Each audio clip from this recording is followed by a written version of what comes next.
अनुगुल जिला कणिया ब्लॉक सुणुवा पंचायत वनांचल पोड़ागड़ गाँव में भालू आक्रमण में महिला चाषी गुरुतर महिला हेले से गाँवर सुभद्रा देउरी। सूचना जे धान बिल को घास बासिबा जाइतिबा बेले जंगलरू खाद्य अन्वेषण में आसिथिबा भालू महिला चाष काम करथुवा समय भालू आक्रमणर शिकार होइचंती। फल अन्य चाषी माने उद्धार करी कणिया मेडिकल में गुरुतर आहत अवस्था महिला चाषी को भर्ती कराइथिले। परे अवस्था संकटापन्न हेबारु डाक्टर पिनाकी नायक तांकु जिला मुख्य चिकित्सालय को स्थानांतरित करछंती।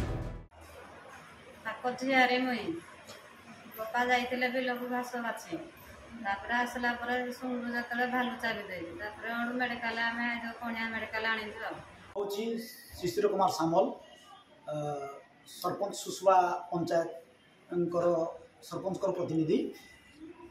आज आमर गोटे घटना सकाल 7टा समय सुसुवा पंचायत पुड़ागड़ ग्राम पुणा साई रे आज गोटे घटना घटीगला। कौन घटना जे सुभद्रा देउरी नामक एक महिला सकाल 7टा समय भालुर आक्रमण शिकार होती। जानिया फल बासभवन को गली एवं देखिली जे बहुत गुरुतर अवस्था से थिले मुई तुरंत आम्बुलांस माध्यम कणिया मेडिकल को स्थानांतरित करी आनिली एवं चिकित्सित कली।